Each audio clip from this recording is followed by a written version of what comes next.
Hello, everybody. Welcome back to Boss Rush at Night, E3 2021. This is night 4 of our coverage. I'm your host, Corey Derrigan, alongside me. Finally is that retro code, Eddie V. E3 hi! Hello, everybody. Also joining us is the PC Elder Dragon, LeRon Dawkins. What's poppin'? I changed it up. You didn't see that coming, did you? No, I did not. I did it. No, I did not. I tell you what, I like it though. Yeah. Oh, wow. Yeah. Also joining us is the indie insider himself, Dan Murphy. Oh, just hanging on, waiting for Nintendo Direct to start tomorrow morning. I know. It's dude, I'm like, you know what sucks is my lunch at work is from 11 to 12 and it starts at 12. No. Yeah. Can you push that back? I'm going to do my best to push it back because I really Can you take won't. vacation time? I'm going to need a 2-hour lunch. I'm actually going to need like from 11 to 3:30 off, actually. I'm going to take my half day. I need it. Need that half day. Yeah. Gonna be full of hype. I know, man. Yeah. So I feel like tonight is going to be a little bit shorter than our last couple nights. A, because there's not as many people on this panel, but B, there was not a lot today. Capcom showed a bunch of Monster Hunter and stuff. The PC gaming show. I know, Ron, you we were going to cover it last night, but we went really long, and we figured, hey, we'll just push it tonight so we can have something to talk about. And then Yeah, you guys went really long because y'all had like massive hard-ons for the Xbox stuff. we did. I did. It was the biggest one I ever had.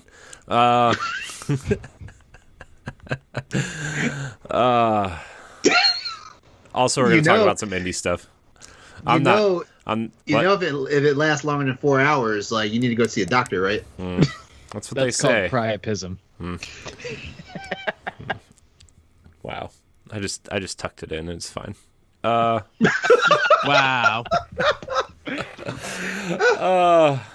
Man. So, but is everybody? I know we kind of talked about it pre-show.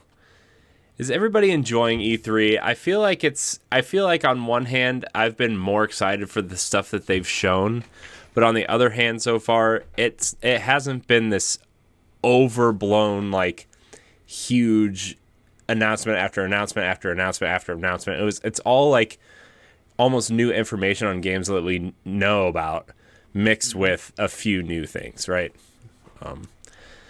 I don't know. I'm enjoying it. I really enjoyed the Xbox show. I really enjoyed the Ubisoft show, right? But it's all stuff that we all kind of already knew was coming. I think the biggest thing for me, Dan and Ed at least, was Mario plus Rabbids, a sequel, right? That's So hype. I know, it's so good. Halo Infinite for me, I think looked really, really good.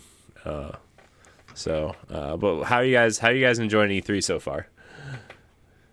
I've been liking what I'm seeing. I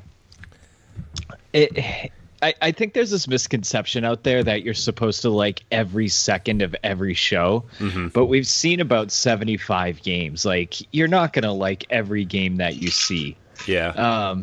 And the other thing about it is like, this is very clearly a layover from the COVID year, right? Like, not a lot could be worked in production during COVID. So we haven't seen a lot of shadow drops. We haven't seen a lot of surprises. We've seen a lot of stuff that people have been working on for a long time. So I think, you get away into effect that this, even though COVID feels like it's over here, it really did affect the last year and 6 months of gaming and development. So we are still seeing a little bit of it, but I really do like the concept of it being totally digital, watching these online every day, and just, seeing these announcements back to back to back to back. I love the information overload. And, even though I haven't loved everything, like, Xbox kind of blew me away, and I'm not an Xbox person.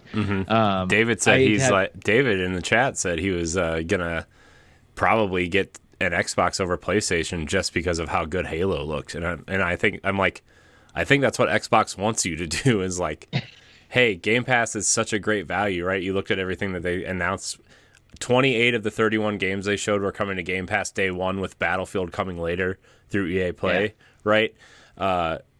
And that's what they want you to think, right? Yeah, PlayStation has these like high quality exclusives that, you know, people will pay $70 for, but someone who used to work at PlayStation tweeted, I forget who it was. I wish I could find the tweet again, but he said Xbox is making a great case for themselves, right? They said if you want to, you can buy 3 games for $210 on PlayStation, or you can have 100 plus games, play them anywhere you want on your PC, on your Xbox, on your smart TV, on your phone for $180 a month or a year. I mean, Yeah. and at some point there's going to be a tipping point of people. And for me, it's like the Netflix effect, right? Where it's like quantity over quality at some point, where there's just so much choice and so much to watch or play that some people are going to hit that tipping point this gen and be like, well, I think I'm going to go to Xbox and play most of my games there because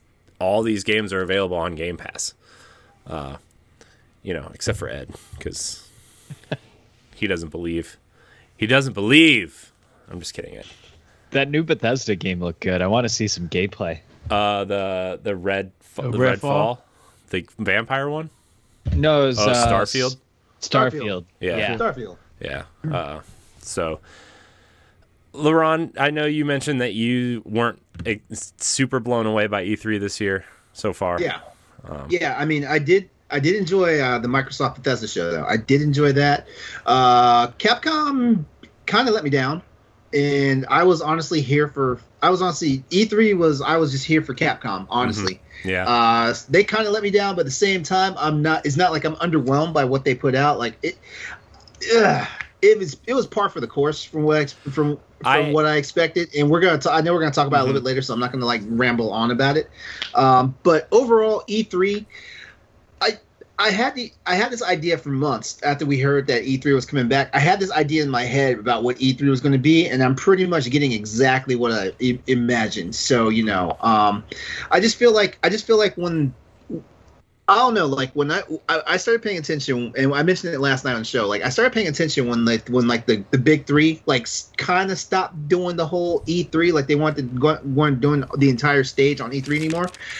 I noticed that there was a tonal shift in how E3 went when the big three started doing their own thing around E3, yes, Microsoft killed it, yesterday, which is great, which is kind of what they needed. Also, they need to say, hey, like we are a gaming company. We know like we've kind of fumbled on you guys like lately here, but you know what? We're gonna let you guys know that if you stick with us, you're going to have a good time. And I'm so glad that Microsoft they swung for the fences on it. Yeah, there's something like we know something like over 30 games that Microsoft has in development now. Mm-hmm. Yeah, which is crazy, right? Because everybody's like, oh, for the last since I would say since Halo 5 came out, everybody was like, Xbox has no games, right? And they would put out like 1-2 major games maybe a year, right? I think the year that Gears 5 and Crackdown was the first time they put out 2 major AAA titles, right, along with Forza 4, and it's just like now Xbox, and I know Phil Spencer and the team have done an awesome job moving this massive ship and turning it to the right direction, right? And now you're starting to see things like Fable and Perfect Dark and Halo and Forza Motorsport and Horizon 5, Psychonauts. You're starting to see, like Hellblade 2. You're seeing all kinds of games on different scales, right? Like if you were to outright purchase them, let's say like different price tiers, like a $30 game, $40 game, $70 game. They're experimenting with single A, double A, triple A, indie style games, and it's their portfolio is looking massive, right? Sea of Thieves has really done a great job of keeping, no pun intended, that ship afloat, right? With content updates and new content, and that Pirates DLC looks great. I don't know. I got to give a lot of credit to Microsoft, and I think at some point, as great as PlayStation's exclusives might be, right? Like, they're going to have to come up with an answer to that service in particular. And I know like the PlayStation Plus collection is kind of like their stopgap solution right now, right? But yeah, I counted on Xbox Game Pass the other day. There's over 400 games on Xbox Game Pass right now. If you and have, they have such good games too. Yeah, and if you have Game Pass Ultimate, you get EA Play, and that includes all the Dead Space games. That includes Titanfall 2. That includes, all the Battlefield games, Star Wars Battlefront. There's so many games on there. It's just like, it's overwhelming. Like, I go there, and I'm so overwhelmed. I'm just gonna play Destiny because I don't have time to look at all these games. Just don't. Yeah, the other thing I'll say overall about the show is it's doing what it needs to do for me. It's giving me information that I need. There are some people out there that are being really trolly and really, really obnoxious online about the show. Mm-hmm. And like you guys said not too long ago, like everybody's having their first conventions after COVID, and some of them still aren't like 100% up to par. Like, COVID is the all digital event. Like, they couldn't just have everybody and their mom on the freaking show floor, Mm-hmm. So, there's still a different vibe and a different atmosphere and stuff like that. Now, I appreciate the all the PC and indie companies on Steam, like giving people like a virtual tour, like damn near everything they mentioned on the showcase for the PC games stuff. I was like, there's demos available now. You can try them out right now. Mm-hmm. And the Xbox demo event is going on right now as well. Yeah, stuff like that, So, they're trying, and I will give them that, which is why I can't completely bash like the show. Like, all I said is I have my expectations for it, and I kind of what I'm seeing is exactly what I expected. But at the same time, it doesn't mean that I'm having a bad time at the show because I'm getting a lot of information and stuff. Like, I'm getting information that we did not have last year. Mm-hmm. Like, all we had was every game that we had planned to come out this year just got delayed. Mm-hmm. That's what we got last year, when the pandemic started, and then some games were so close to launch that they had to finish the launch of the game, like games like Cyberpunk, for example, and you kind of saw what we got there, Mm-hmm. So, gamers, we can be the most impatient lot out there. But we always know that when we are patient and we let the things happen they're supposed to happen, it's always a good thing. Don't rush the system. Don't try and put words in people's mouths, as far as developers and publishers go and things like that. And you will have a wonderful time in the video game landscape. Mm-hmm. Stop bitching about hardware shortages and things like that. Stop bitching about the fact that some companies do cash grabs with their number one franchises and stuff like that, and just enjoy video games. That's your, as a gamer, that is your job. Enjoy video games. Right. I think E3 kind of is.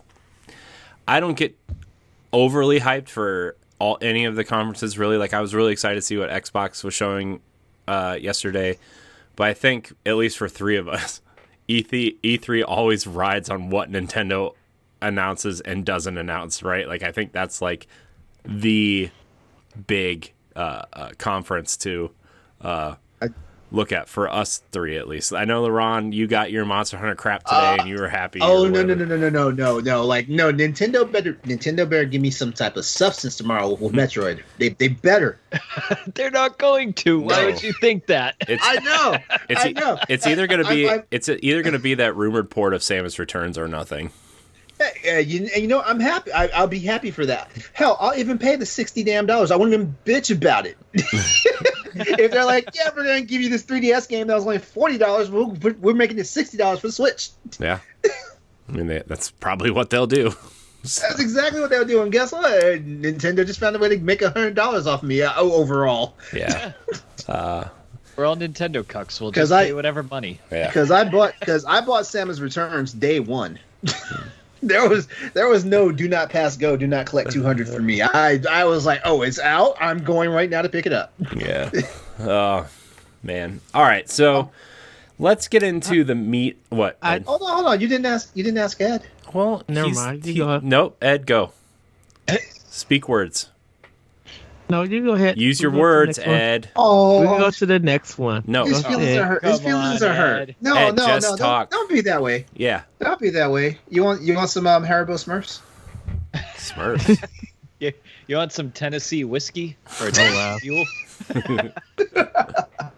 I was just gonna say that I'm enjoying E3. I really enjoyed Microsoft. Like, I was telling me and Jesse was talking, and I was just like, Microsoft really needs to prove to people why they need a Series X and X. And they really proved it. They came with the games. They didn't talk too much. They had a great pacing, great showing. They had diversity of games for everybody to look forward to. Because right now, I got to give it to Sony. Right now, they're killing it. They killed it with Returnal.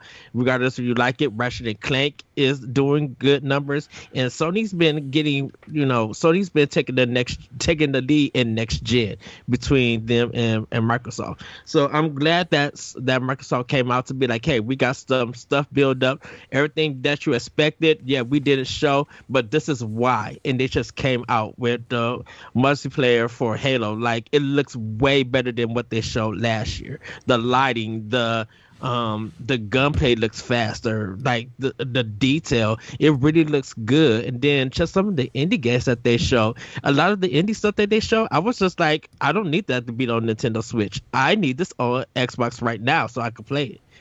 So they had a really good show.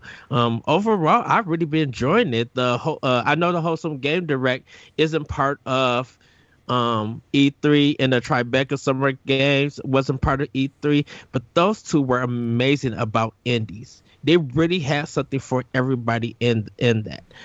So I'm definitely enjoying it. Of course, I'm looking forward to Nintendo. I'll probably rant and rave about Nintendo, and I think, Corey, when we was talking about the Nintendo Direct on Power Block, we feel like Nintendo set a standard on what a digital presentation is. Yeah. And everybody's expectations for these conferences is at that level for it. And I think some of them executed it well, some didn't do enough. And one was just flat out, it shouldn't even have been here. But like right now, I give it to Microsoft. They really did a fantastic job. And I haven't seen the PC Gaming Show, but it looks like it's a fun ride with a lot of games. And the Indie Showcase today, it was terrific. They had a lot of indies that me, David, and Stephanie wanted. Because there's a cow game that we literally cracked up, and we was just like, oh wow, yeah, that's the top one. But there's a game called Fallen Aces, which is a first person Nor game where you're punching, kicking, and beating people with a pipe that's cell shaded. It looks amazing. We all was just like, yeah, we all need this game. So but I've been enjoying E3. I really been loving it. I love the surprises and everything. I am kind of disappointed about the Final Fantasy collection though. Wait, yeah, the Final Fantasy collection is collection. Oh, yeah. I just like, I need it on Switch. Square Enix, come get these coins. You guys don't want these coins from Steam and Bubble. You want these Nintendo coins. Come get these Shoshi coins. But other than that, I've been definitely enjoying it. I really enjoyed this E3. Oh, Moolander, yes. Yeah. It's the Metroidvania, and we laughed. I was just like, oh, this looks amazing. It looks so good. Wow. Yeah. That's funny. Go ahead, Ed. Oh, sorry. I was about to say, in 12 minutes, seeing William Dafoe and James McAvoy voice acting in it, that just raised up my interest to a higher level. I'm really looking forward to this narrative thing, to that narrative game. Yeah, the game looks cool. Coming to Game Pass, day one. Another one of those Game Pass games. All right, so do we want to start with Capcom or do we want to start with the PC gaming show? Let's do the PC gaming show because I've got the list of the PC gamer part of the PC gaming show. I've got that list, and I've got a couple of noteworthy games that we can talk about if we want to, but I feel like we can do that pretty quickly. Yeah, let's run through the PC gaming show. Okay, all right. So LeRon, you're taking the lead on this because. Yeah. All I'm gonna do is shotgun the name of the titles. Like I've got some that are worth mentioning, and I'll make sure that people know that it's worth mentioning, and then we'll just go on from there. But also, if anyone tuned in last night's show, you guys know I am like completely infatuated with LeVar Burton's daughter. Oh my god! So yeah, so that was one of the main reasons why I definitely paid attention to the PC gaming show. Besides the fact that I'm a PC gamer. Ed and I had our own conversation yesterday about someone else. Mika? So. Yeah, Mika Burton. You know she used to be working for Funhouse because she was a thing on the No. Oh, and I know. She hosted E3. I think she hosted E3 when they was doing Mario Rabbids for Ubisoft. But wait, huh? No, that was what's her name? That was Aisha Tyler. That was Aisha Tyler. No, when they announced Mario and the Mario and Rabbids, she was there with the No at E3 that year. Oh, okay. That's why when I seen her, I'm just like, I know. I was like, hold on, like I know 6'7" Aisha Tyler from like Mika Burton. Yeah. Oh, I was just mentioning when they announced Mario and Rabbids, she was there. Okay. All right. So yesterday was the PC gaming the PC gamer game show for PC games yesterday on E3, and they put a spotlight on 37 different games throughout the entire 91 minutes that they had the open segment. So what I'm going to do instead of I'm just going to name the names, and then I'm going to just name a few that are actually noteworthy. So here we go. They started off with Naraka Blade Point, and next up was Dodgeball Academia, which was a nice looking game, by the way. I don't know, I'm getting Steven Universe vibes off of that one. It looks like it. I see the art looks really fun. Yeah, nice. Yeah, the artwork is good, and a nice soundtrack to it. Yeah. It looks like it's gonna be a fun romp for anyone that's interested in getting it, is interested in checking it out actually. And then next up was Chivalry 2. And then we had this mayhem shooter game called Raw Men, and oh my god, that game looks insane. Looks like I might actually try it out and pick it up. Next up, we had the official gameplay. Actually, we had a new reveal trailer for Dying Light, which is now called Dying Light 2, which is now called Dying Light 2 Stay Human. I can't believe that game is coming out finally. Yeah, you and Nelly both. Oh my gosh, dude! I bet Nelly's so excited for this game. Yeah, didn't it get delayed and put on hold for it? They did. They said it early last year. They said we are delaying this game indefinitely. Mm-hmm. That was, and then they waited a year and a half, and they said, "Here's the release date." Yep. Yep.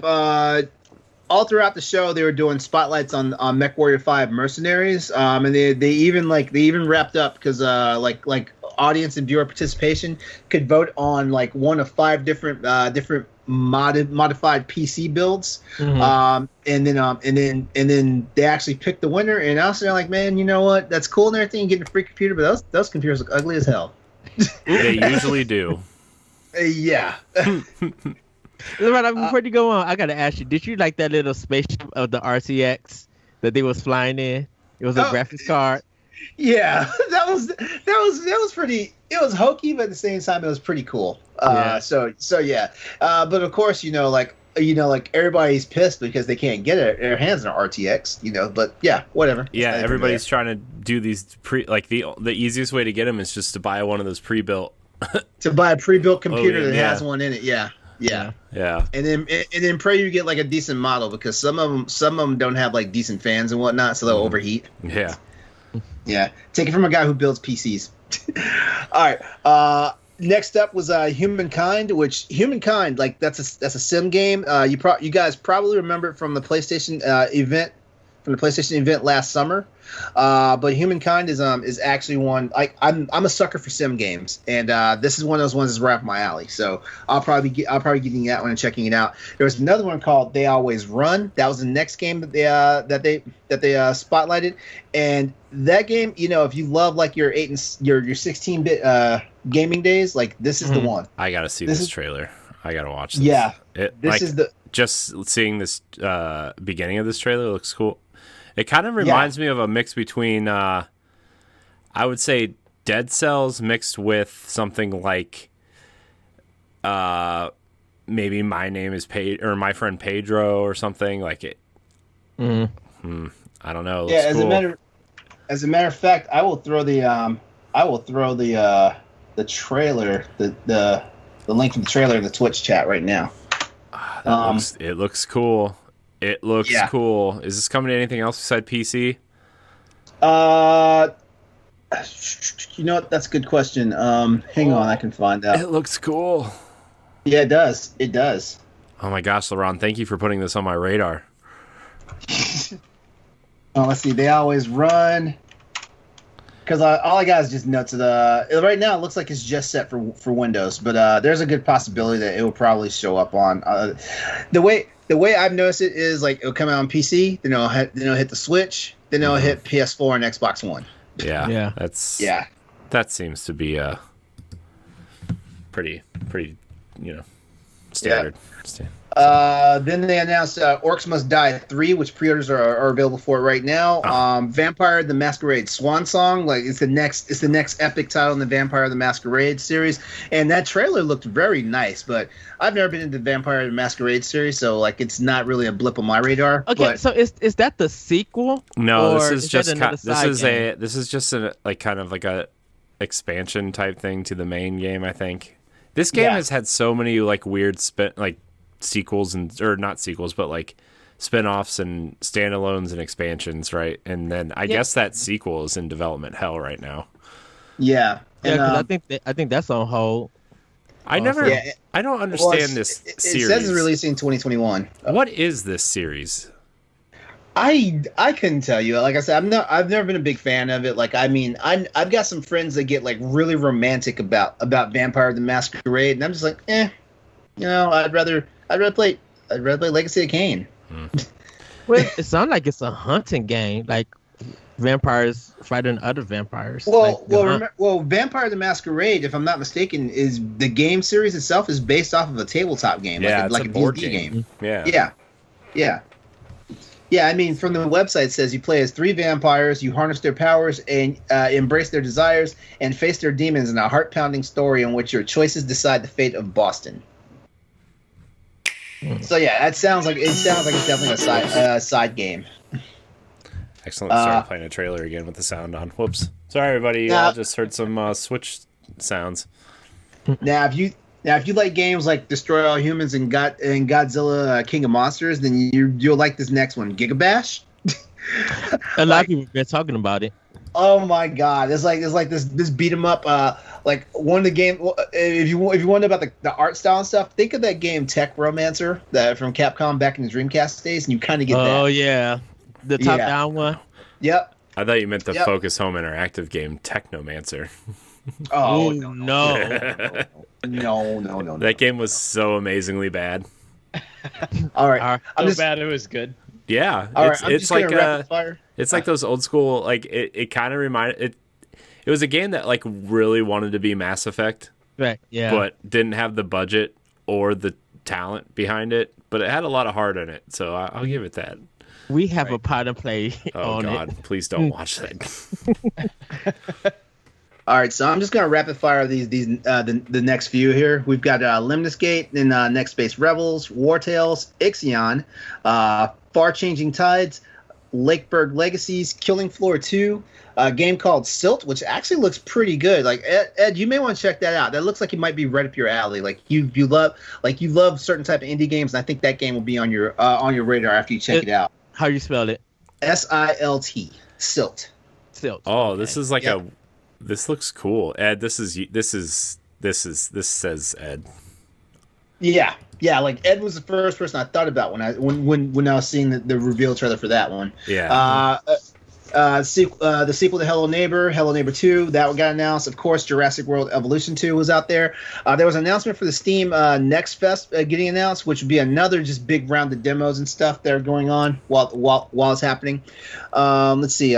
Solstice. The next Warhammer 40K series, Chaos Gate Daemon Hunters. Like that's the next Warhammer 40K game. There's a game called Pioneer, like spelled like Pioneer except with just one E. That like you guys were talking about Stalker last night, and this has that vibe too. EVE Online, EVE Academy is coming out. Lumberhill looks pretty tight. You guys might want to check that out. There's a roguelike game coming out called Arborea, which Ed, again, you might like that one. Dan, you might like this one. Tinykin. Tinykin. It basically it hit me like Pikmin. Oh no, you said Pikmin. You said the magic words. Oh no, now I have to watch this. Hold on. Now I gotta watch this. This is. You can't just say Pikmin and then skim by it like you didn't just say, like, I don't know. I was about to say something that probably shouldn't be said on the air. That's fine. Where is it? Oh, there it is. Okay. Well, I just threw a link in the chat. Okay, I found it. Oh no, there's an ad. Hold on. I gotta wait for the ad. This does look like Pikmin. Mm-hmm. This art style reminds me of there's a comic art style that this reminds me of. This actually looks pretty cool. It does look cool. It actually looks like the animated. I don't know if you guys seen like not Dead Space. What's that? Goodness, I cannot think of it now. You'll get there. It's fine. One day. The road game with Dead in it. I cannot think Dead of Cells? it. Corey Chestnut. Dead Cells. How they have that animated look for its trailers. Oh, the trailers, yeah. Like that. Yeah, but the actual gameplay is in there though. Yeah. So Yeah. I'm just talking about the art style of it. Ed, Yeah. the character looks like he's ripped right out of Paper Mario. It's those eyes. It's Paper That Mario gives it away. Pikmin for you. All right. It kind of All right, has that like Cuphead cartoonish style. Like It 50s does, cartoon. yeah. Yeah. All right, I got a few more here. Chernobyl Light. You know what? We were talking about last night how the theme seems to be going back to vampire games, and then eventually it'll swing back to zombie games. But I'm also starting to think that right now the next theme, as far as shooters and third person games are going, is probably going to be like, hey, let's just do something based around Chernobyl, because I'm seeing a lot of games now. You see this game, you see Stalker 2, they 2, already yeah. announced the new Metro game is in development. Like, Yep. I mean, it's a cool setting. Like, I think that it's underused, to be honest with you. I think they need to explore more. Well, I feel like itself. I feel like Chernobyl's kind of taboo, just like how like Vietnam was taboo for a while. Like, I mean, like we just started seeing games like, like especially first person shooter games like that. We're dealing with Chernobyl, and I mean, like, I'm not Chernobyl. I'm sorry, Vietnam, and just like now we're about to start getting our first games that are dealing with the Iraq War, the war in the Middle East. Mm-hmm. Yeah, which is the new Supermassive game takes place in 2003 in the Iraq War. Yeah, where they discover like some supernatural thing. Mm-hmm. That's cool. I think that's cool though. I don't think games have really explored like a story-driven narrative in like a military setting before, really, like that. So I think that's cool. I'm not really into spooky games, but that sounds intriguing. I know that probably wasn't at the PC Gaming Show, but it sounds cool. Yep. Let's see. After Chernobyl Light, we got Sacrifier, Icarus, Mechadammer, The Wandering Village, which we'd seen before at the beginning. We saw that during Jeff Keighley's Summer Game Fest earlier last week.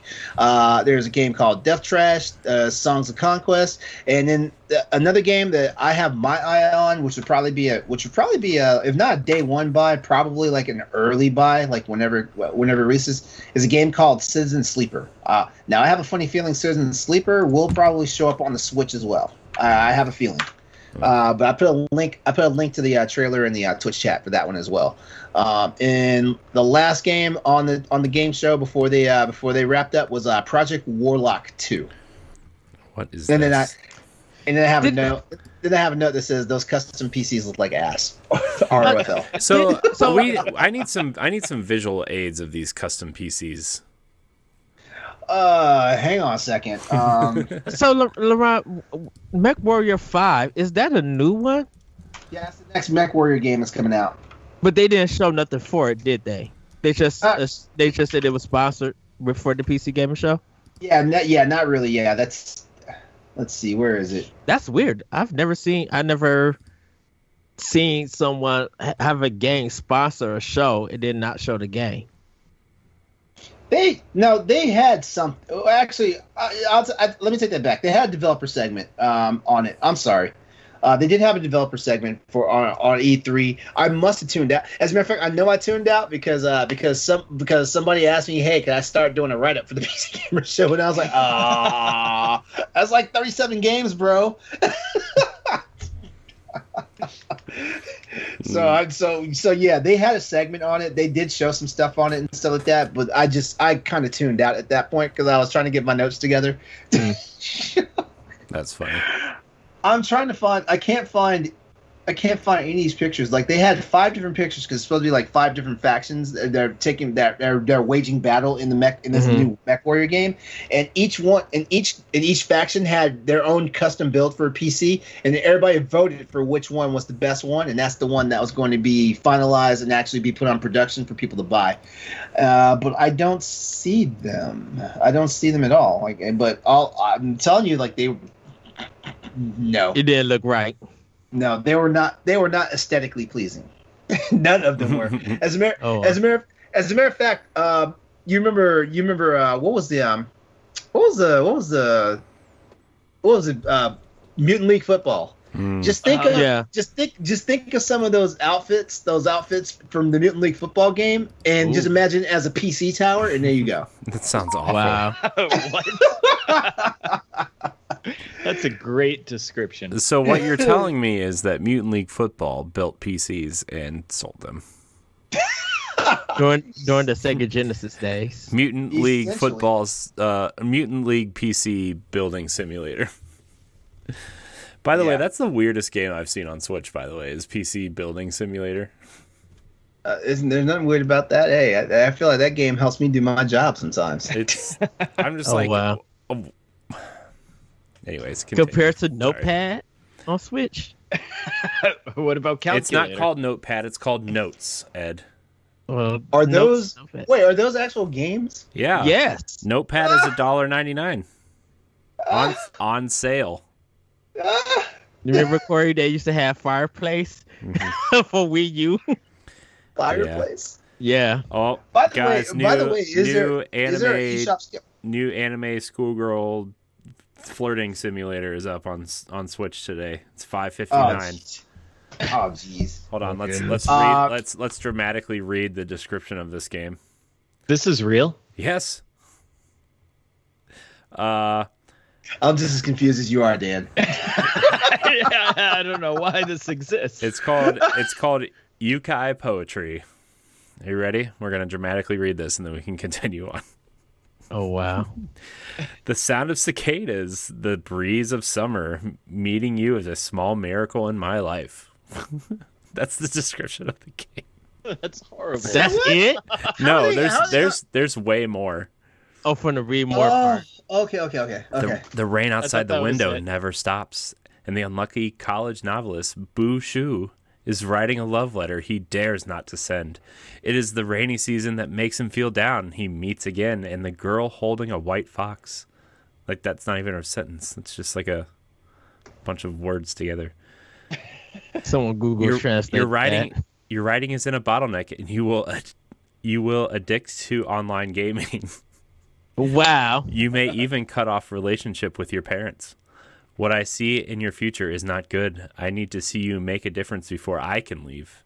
The mysterious girl with ability to foresee the future, Bu Hang, who has been calling herself the older sister of Bu Shu, now lives in his house. Is this it? Are you about to do some weird stuff with your sister, dude? This has to be a visual novel. It is. Deadline of the next novel is coming. Bu Shu has a deal with his editor's daughter, best friend and reader, Mu Mian, while trying to get along with Bu Hang, who never replied his one-sided love. And he suddenly finds out Bu Hang's fox transforms into a human girl. This summer, he meets with the yokai and is not destined to be spent quietly. That sounds the best. Well, I mean, intense. $5.59 on your Nintendo Switch console right now. Well, there's been a lot of visual novel games just hitting the Switch out of the blue in bad translation. here's a better palate. Here's a palate cleanser for everyone that just sat through that. Black Widow will be on Disney Plus July the 9th, but you'll be able to watch it for free on October the 20. Where's the hell? October the 6th. There you go. Look, Rebellity and Stephanie enjoyed my dramatic reading of this cool visual anime novel animes. Yeah, but we lost half the male audience. That's fine. Everyone's welcome here. Women are welcome here. LeRon, are you sexist now? I'm not. You don't sexist. want the women here? I'm just saying we got Tennessee Mule speaking. That's we got to keep it evenly balanced. Now, yeah, I should have made another one of those. Damn, now all I got is a bottle of water. Damn. You have time. You can go make one. We'll just, No, we're about to start talking about Capcom. We are. Speaking of never mind. I don't even want to read the fan fiction about Lady D at this point. Wow. Hey, she's on the panel. Hey, does she have anything she'd like to say? No, she just likes to look at you intently. Wow. She wonders what you taste like. As long as she doesn't throw another vanity across the room, I'm good. I see her ducking through your doorway. Oh man, just think, LeRon. She's like 3 feet taller than you. How do you feel about that? Well, both of us, I guess, because we're about the same size, I think. You know what? I'm into tall women, but that's a big bitch. Wow. Oh God. All right, so Capcom, I guess we can talk about for a little bit. Mm-hmm. Kind of. I don't know. I think I was expecting at least one announcement. I know Mega Man 12 was kind of rumored, or some kind of Mega Man Battle Network collection. Those were both rumored for this thing. Didn't happen. We're getting some Resident Evil 8 DLC. Did they kind of detail that? Did they detail it at all, or did they just say it's coming? They just said it's coming and more info. That's all. Yeah. They said it's like in development now. That's it. Yeah. I almost feel like there was no plan for DLC for Resident Evil 8. We don't even know if it's like gameplay, costumes. Like we have no idea what it could be. Yeah. Yeah. It's actually part of Kojima's director's cut of Death Stranding. Oh wow. Yeah. The only thing they said was anyone who owns the game, like that multiplayer that came out, they'll be able to play it for free. Yeah. That's the only thing that they mentioned. I think that was always the plan. Yeah, that was always the plan. I think they're going to try to sell cosmetics is probably the route they're going, right? Like, I mean, you can play as Leon in his police outfit, but do you want to play him with I don't know, what's a funny outfit he could wear? I don't know. It's been a Mega Man outfit. I'm thinking like his Chicago gangsta outfit. Yeah. By the way, have you gone through and looked at the DLC stuff for like Resident Evil 1 and 0 and stuff? And I guess 4, 5, and 6. Recently. Oh my gosh. Recently. They were on sale the other day. I was like, you know what? I think I'm going to pick up 0. And I didn't buy it, but I was going through like the DLC and stuff. It's like a sexy maid outfit and like just yeah. It's just like, I remember that oh my stuff. gosh, is this still happening? It's Japan, of course. I know. Come on. Japan has vending machines full of panties. That's true. Hey, if there's another panty game, we should have had Austin on the show. Oh wow. He's probably got his Vita wrapped in the Galgun collector's edition right now. There's the eShop sale going on. I told you. Does nobody listen to me? Come on. No, you said there was an eShop. They were on sale a few days ago. It doesn't always mean the eShop sale is still going on. It's on sale through the rest of E3, I think. Okay. Yeah. Anyway, okay, so do we want to talk about Monster Hunter, LeRon? Are you ready?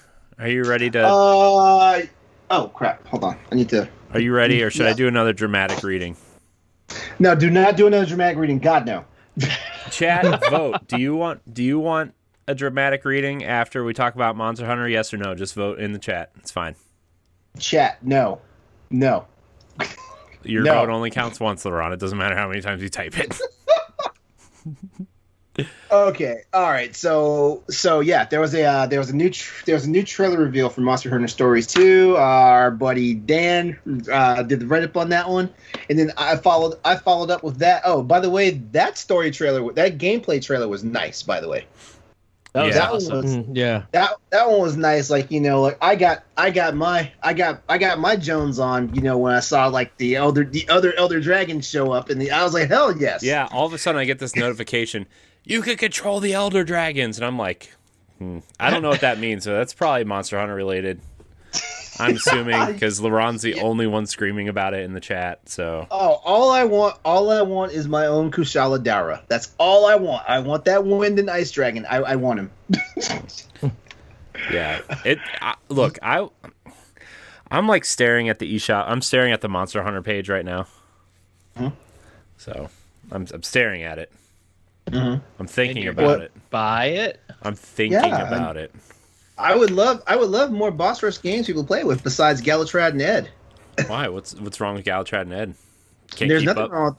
There's nothing wrong with them, but I want all my boss rush games buddies to be able to play. Yeah, maybe Dan and I will play and just stream it, and then you'll have to watch from your computer and not play with us because we're bad. I'm gonna go in there with the dual knives and just play like I'm playing Devil May Cry in there, and just try to slice it up. But the mash. Yeah, The times I've played with Ed, I just get bodied, and he's just standing there going, "Wow," the whole time. I think that you know what, Dan, what you're going through is what everybody went through when they tried to play the original Monster Hunter. That's really what's happening, and it's depressing because in my opinion, like, Rise is the most entry level. I thought Monster Hunter World was like entry level Monster Hunter, but Rise is like is very entry level. So that's why I keep trying to get you to come on so we can get this worked out. We'll work on it. You can be my Monster Hunter therapist. I will take you up on it any day. I mean, you got 14 weapon classes now. Shit, I remember we were bumbling through a 7. wow. Yeah, but This must be no, what I sound like when I talk about Destiny. Yeah, absolutely. Yeah, it is. It is. It is. But I still lurk on Tower Casuals because it helps me make notes for Hunters for Hire whenever I decide to revive that. But anyway, going back to Stories 2. So with that, like, the gameplay trailer also announced a whole bunch of amiibo pre-order bonuses and crossover details between Monster Hunter Rise as well as Monster Hunter Stories Wings of Ruin. I wrote the article up on that one, and man, like, it is jam packed. Like, I would recommend anybody if you like games like this. Like, I was in another group chat with some friends, and they're like, "Oh, so is this Pokemon except for Monster Hunter?" And I'm like, "No, this is the game that Pokemon wishes it could be." Why is that? That sounds like a Monster Hunter fan and not a Pokemon fan. You guys have never. Anybody else that plays games. It's a simpler paper rock scissors kind of gameplay from the first one. So like I was explaining to Dan that when they attack with a certain color, you have to attack with that opposite color because that color is stronger than theirs, and you'll do like a high amount of damage and everything. Yeah, but now you're gonna have like combo and crossover attacks between your character and the monsters now, which like it's. I can't wait. And I'm hoping that there's cross save because the game will be out on July the 9th for both PC and the Switch. And I'm hoping there's some cross save ability there because like I probably will most likely buy it for the Switch, but the PC version is available, then I know like, hey, I can play it on PC, and then when I want to, it'll be the game that actually makes me drag the Switch out the house. Yeah. I think I probably have a feeling that the PC version is going to also, when Rise come out for PC, they probably have some crossover stuff with that too. Is my assumption. I really want to play this game. It looks so good. Like, it looks so good. Like, is this running on Switch? Is the real question. Or it was running on 3DS. It was running on 3DS. No, I mean, like, no. Well, the first one was, but this. Graphically, Yeah, it looks just impressive. like, man, it just looks really good. It has that level 5 I slash tell you studio. what. I love the art style of this game. Yes, the art style is amazing for this game, and It has and that- the art style. And the art style in the first game was just like this. It has that Studio Ghibli kind of look to it. Yeah, it looks Yeah. like, man, it almost has a Breath of the Wild look to it too, like in terms of like the shading and stuff. This game looks great. Yes. Oh, I like the way the little flying dinosaur thing comes out of the egg and then turns into a big scary monster. Aw, he's Well, cute. yeah, you get. That's how you get all your monsters. Like it's like they haven't even confirmed how many of the because like the bestiary for the entire Monster Hunter franchise is massive. They haven't even said how many monsters are going to be in this game as of yet. But we're seeing I've seen an impressive amount because if I'm not mistaken, the original Monster Hunter stories had almost every core monster from the series in the game. From the eggs that you collect to hatch. Yeah, because you hatch the eggs. You hatch the eggs, and that's the monster you get, I'm trying to see how many monsters there were in the game, in the original game, because like I said, there were a lot. I thought it was like 30. When does this come out? July 9th. July 9th, yeah. Gosh, this game looks so good. Like it just looks good. It's like it's screaming, "Play me, please, please play me," and I'm gonna be like, okay. Yeah. Capcom's been advertising it like hard, and every time they advertise it, they always include the deluxe and the DLC and the extra stuff. I'll be honest with you, I didn't even think a sequel was coming to this game. I really didn't. Well, the first one sold pretty well, right? For a Monster Hunter, like for a spinoff game, right? Yeah, it did. So, I don't know. I think it looks cool. I think this is probably the game that's gonna draw me into Monster Hunter finally. Yeah, but it's not like Monster Hunter. I know. I don't care. It says Monster Hunter on the box. It's Monster Hunter. Kind of like when they said it says Super Mario World 2 Yoshi's Island. It's Super Mario World 2. It's on the box. This can't be right. No, it wasn't. It says it on the box. This can't be right. It says there's 112 monsters in the first game. This can't be right, but I'm looking at this and like, these are the monsters. LeRon needs his number line, guys. It might be some secret. I'm gonna spark it up on my tablet tonight and verify this. But these. No, that monster wasn't in the game. Okay, someone needs to update the Monster Hunter Stories wiki because this ain't right. Oh man, that's fun. So you said there's crossover with Rise, right? Yes. So yes, there's you want crossover. to talk about that? Oh for sure. Okay, so there's a June and July crossover event scheduled. On June the 18th will be the first collab where you'll have an event quest that'll get you the Tsukino Palico. I'm gonna say armor. I don't think it's so much a skin. It's pretty much armor. Basically, Tsukino is one of the Palicos in the Monster Hunter storyline. So you get that. It's all cute. I got the link in the chat just in case you want to look at it. And of course, like the games will read each other's save files. There's another thing too. Like there'll be pre-release content for the game on July 25th. You'll be able to play like a section of the game, of the opening of the game, and then your save data will carry over to the full game when it comes out. So be on the lookout for that. That's July 25th.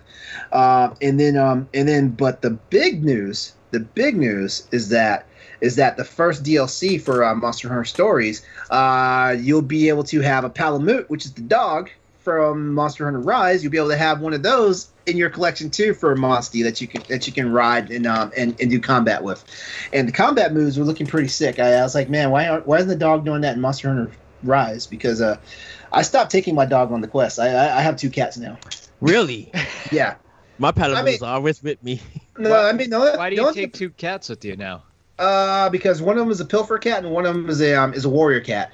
The pilfer cat, he's just there to loot the loot drops off the monster, while the warrior cat is giving me the buffs that for combat. I use the healer cats because I get bodied all day. That's not a problem. Like So there's different classes of cats.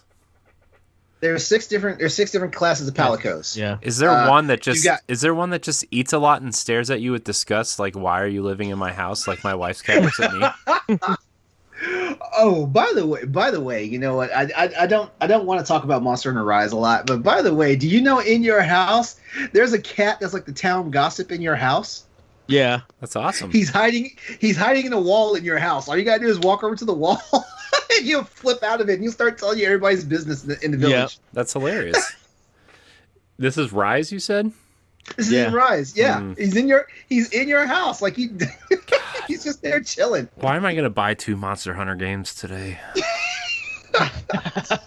No, you're not. Don't tempt me yet. I will. He's gonna pre-order. No, that's not the housekeeper cat, Auditor. That's not the housekeeper cat. No, the cat's inside your wall. Like the same wall where you go to put up your like paintings and your placards. Like right next to it, you'll get a prompt to like press a button, and when you press the button, he'll flip out of the wall, and he's all like hugging the wall like he's a ninja. Wow.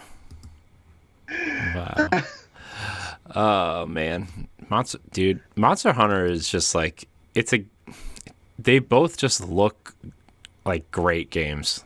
I wish I would just pull the trigger and just play it, because I've been looking for like a new game to play, but I also know Mario Golf's coming out in like 2 weeks.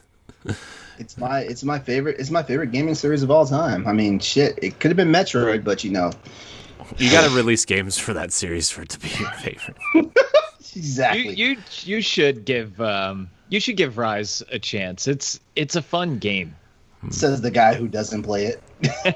I mean, it is. I just haven't played it, but it's like it's not something that's a huge time suck either, right? If you wanted to go and just hunt a monster for like 15 minutes, you can go loot, put up some armor, and then just like sit back and play it again in a couple days, and you don't feel like you missed anything. Yeah, Monster Hunter does not demand a lot of time. It's however much time you want to put into it. So some people play just enough to get through like a few rungs of the village quest, and they've had their fill. And I can't really trash talk them for that, because hey, they still had fun. Right. Mm-hmm. Well, there's your Monster Hunter minute. Yep. Yeah, and then beyond that, like no more. The only other thing there's 2 other things talked about. Ed, did you want to take the Ace Attorney stuff, or? Yeah, I can. Actually, please take Ace Attorney stuff, because I was in a chat with everybody. I was like, man, this stuff is confusing. It's because you got to be a lawyer to play these games. But here's the funny part though, because Harvey Birdman, Ace Attorney, the game was a spin-off of Phoenix Wright. Yeah, because Capcom did it. But this stuff looks so foreign to me. I was like, and I beat Harvey Birdman. Gotta be smarter than the Birdman, I guess. You're up, Ed. All right. So, the Great Ace Attorney. This is one of the Ace Attorney games that they kind of did when the second trilogy of the Phoenix Wright Attorney games was happening, and they didn't come out to America because they weren't localized. They weren't able to localize them. So, but now that they are localizing them, they're bringing it to America. It kind of has the same gameplay as Professor Layton versus Phoenix Wright, in a sense. So it kind of takes place in I think it's not the Shogun era. Dang, I forgot. It's a different time period. Yeah. And so it has some different kind of gameplay where you still look around, ask questions, get information, and then you do the presenting. But then there's more to it that you can find out who's the guilty party and stuff. So this one is the first time for America to get it, because Japan they played them all and everything. So they just pretty much just showing it off for people to like pre-order it and get the game and stuff. So There is one more that everybody's waiting for, and that's the Miles Edgeworth game, the sequel. So that might be the next next Ace Attorney game that people are hoping for that Capcom brings to Switch, because they didn't bring it over. They actually have it localized and everything. They just never brought it to America. So this is going to be like the Great Ace Attorney is going to be the first time American players are going to be able to play it. Cool. So I bought the Ace Attorney trilogy when it was on sale a couple months ago. I haven't played it yet, but it was on sale, so I was like, never been a better time to waste $14. I did the same exact thing, and I also have not played it. They're really fun, and they're really funny and stuff. I recommend people to actually give it a try and everything. I'm looking forward to this one. Yeah, because I never got to play it, so I'm gonna try to play the trilogy first before I buy more. But it sounds like this is one of the games that people have been wanting for a while, right? Like sometimes companies localize games, and people are like, "Why did you do that?" Nobody really cares. But Ace Attorney seems like a series that people want more of, and they want them to translate the games, and they're finally making their way over. It's really I like it when companies do this. Yeah, So how do I get the originals? They're on Switch. They're on Steam, I think. Wait, they're on Steam? Yeah. Mm-hmm. Yeah. They're on PlayStation the also. Ace Attorney trilogy is on Wait, Steam. no, they're not on PlayStation. They are. Yes, it is. Yeah, they just They're on released Xbox. them like 6 months ago. Yeah. Oh. Nintendo just had it. Nintendo just had it first because it was on the 3DS. Well, no, I know the 3DS. I know the 3DS title, and the only reason. No. Sorry, it was on the DS. Yeah, it's on Xbox too. on If you guys want to play it there too. Yeah. Oh, okay. Well, I think the only reason why I didn't get him back then is because I was not. I don't know, because wasn't Professor Layton also a thing around that time? Yeah, Professor Layton. Yeah. There's 4 on DS and 2 on 3DS, I think. Yeah. People used to get on my nerves coming into stores about Professor Layton, so it kind of turned me off. It kind of turned me off from Phoenix Wright. Yeah. Yeah. So. I think if you played the original DS, because it was only $20, that's how that game got popular. Yeah. Because it was like literally in the bargain bin at GameStop. Yeah. And It was in the same bin as like Brain Age and what was that weird puzzle game Electroplankton before it became rare and costs hundreds of dollars now. Yeah. So, all right. Well, there was an indie showcase as well. Ed, you took notes on this indie showcase, correct? Were there any standout ones? We don't need the whole list, but just just give us a couple standout ones, I would say. So, like I mentioned earlier, Fallen Aces is a cel-shaded first-person noir game. Great voice acting.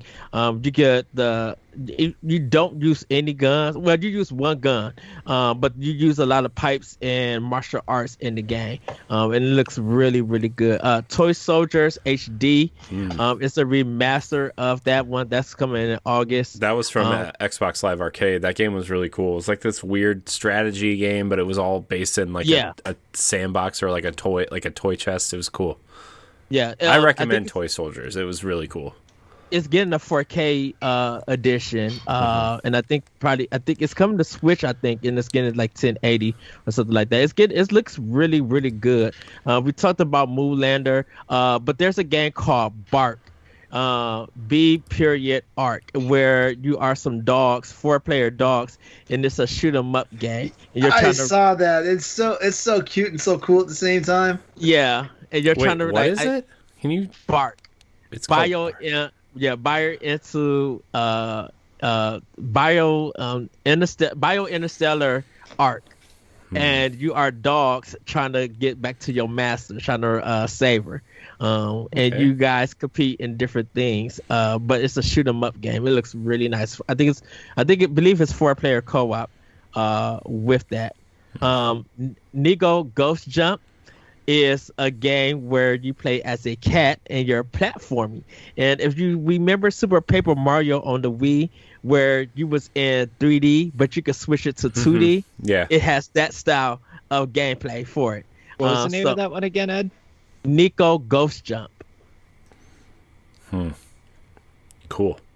That one was really cool. And then the last one they show is called Extra Galactica. Really, really good trailer.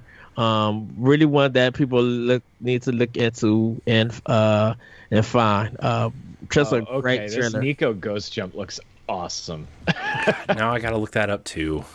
God. Yeah. Like it's like a little cat animation, but Yeah. the gameplay looks really fun. Right, that's why I said Super Paper Mario did that, where you used to move Mario in 3D, and then when you couldn't have to solve a puzzle, you switch it to 2D. Yeah, it's cool. It's just like that. It's awesome. Yes, and I think the show was like only 20 minutes, but I was kind of shocked. I thought they was going to show more. I didn't think it was going to be that quick. But yeah, definitely Fallen Aces, Nico Ghost Jump, Moolander, and Extra Galactica. I think people really, and Bark also, people need to go see. It's a really good indie showcase. And Life Slide. So everybody remember paper planes that you used to make out of your notepaper and throw them? Mm-hmm. It's a game they made out of that. Cool. So it's a really cool, relaxing game. They started the show off with that one. Cool. You brought up River City Girls 2 to me earlier, Ed. Where was that announced? That was announced somewhere. At the limited run games. Oh, okay. Yeah, I think they got 28 games announced. Oh, jeez. But that's not limited. yeah. Shantae, I think is getting a 5 collection for PS5. Oh, really? Yeah. So I think it's physical, LeRon. But I had to go back and watch it. But I know I was watching. I'm like, oh, they got all the Shantae games, and all of it was on PS5. So I don't know. Wow. I don't know if it's a digital collection. But if it's physical, I think people are going to snag that up for it. But yeah, limited run. They had some. Looked like they had some really good ones to announce. For it, and then a Plague's Tale Requiem is coming to also Nintendo Switch through the cloud. We were shocked because we thought that it was only an Xbox exclusive, but it's also coming out to PlayStation 4 and 5, and Nintendo's getting the cloud version. So it's a possibility for Nintendo Direct that we may get Innocence because we never got the first one. Yeah. That's that game is one of those really interesting games that seems to have a long tail, pardon the pun, because it's about rats. But yeah, I think that I can't believe that game got a sequel, first of all. It was on a lot of people. Axiom Verge 2. Gosh, Axiom Verge 2 is gonna be awesome. Yeah. So it is like being queried. There was confusion about it, because Sony is getting it this summer. So is Switch. We've had this discussion. They're getting it at the same time. But the thing about it sounded like PlayStation. It sounded like when Tom Happ announced it, that he said it was first releasing on PlayStation 4. No, he said it's also coming to PlayStation 4 and PlayStation 5. Okay. In the trailer, he said that. I watched it again just to make sure, because we had this conversation. I was like, no, they said it was coming to Switch first. In the indie one of the indie showcases, they said it's coming to Switch first, and then they said like 2 weeks ago they said it got delayed to Q3, which is July, August, September, which is summer, and the latest wherever it was just shown, can't keep everything straight at this point.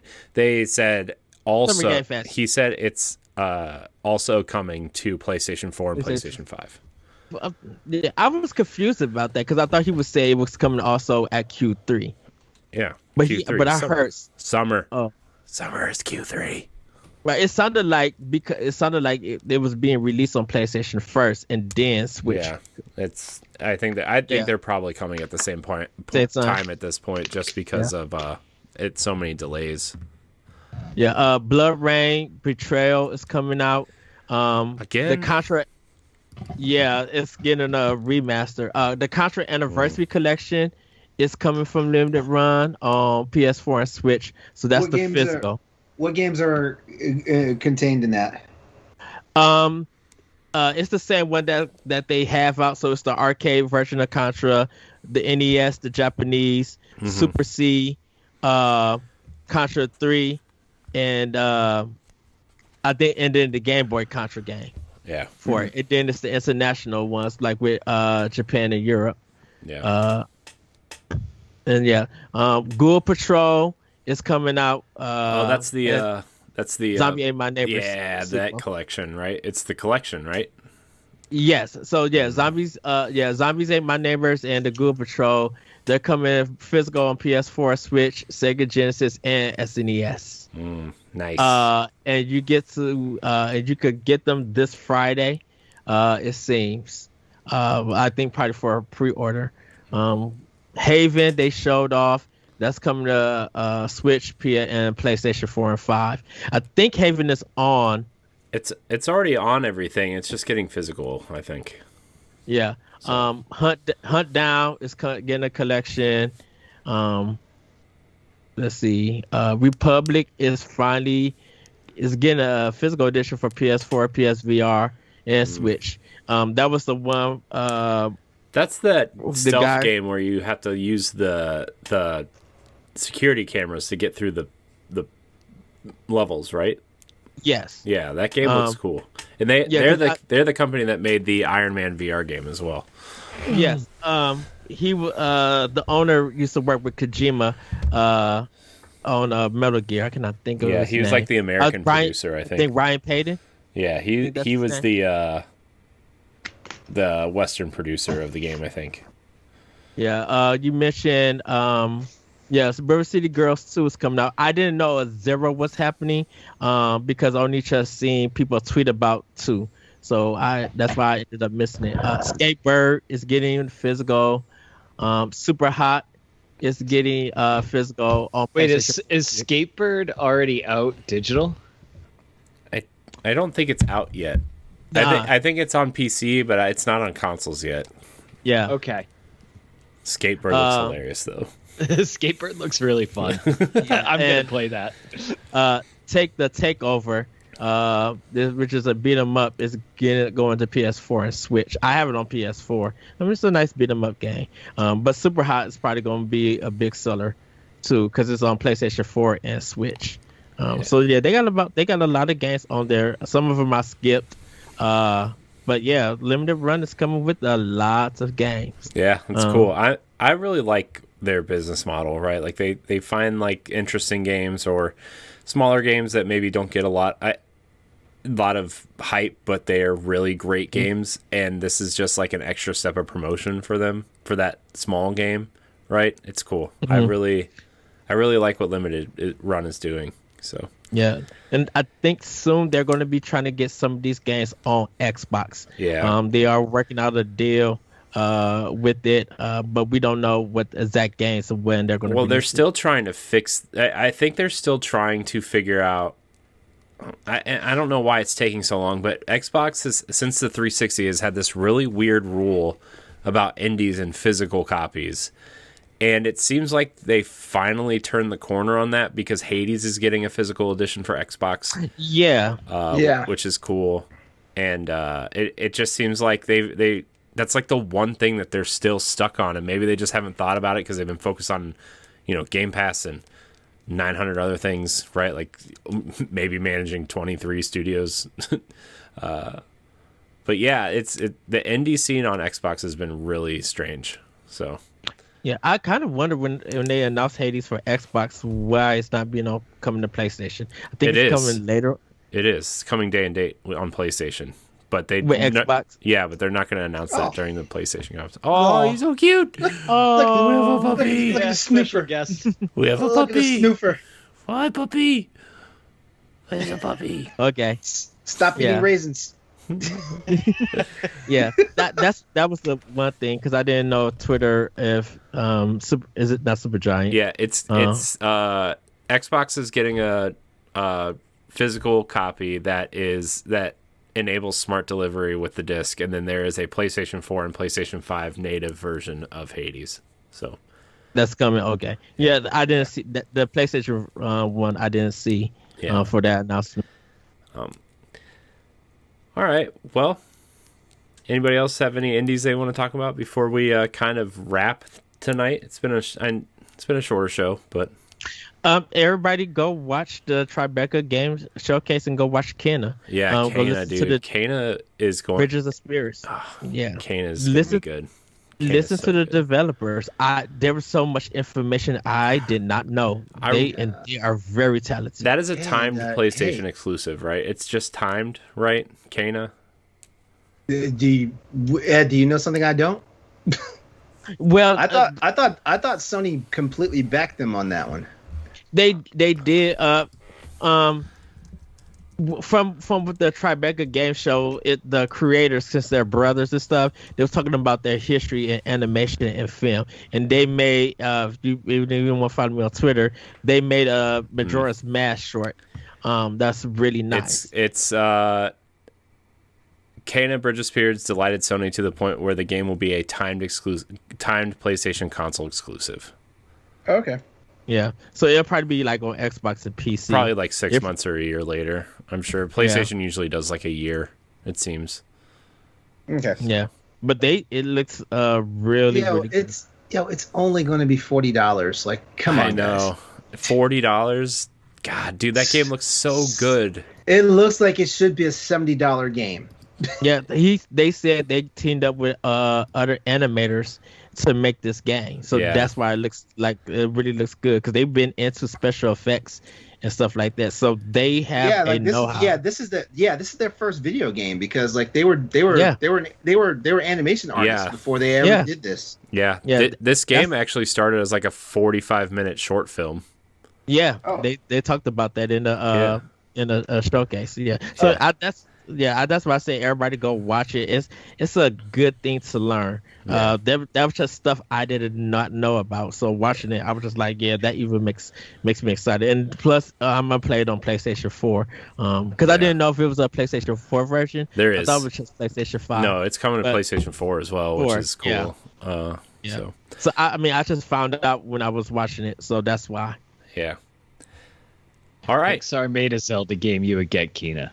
Says Auditor in the chat. Yeah.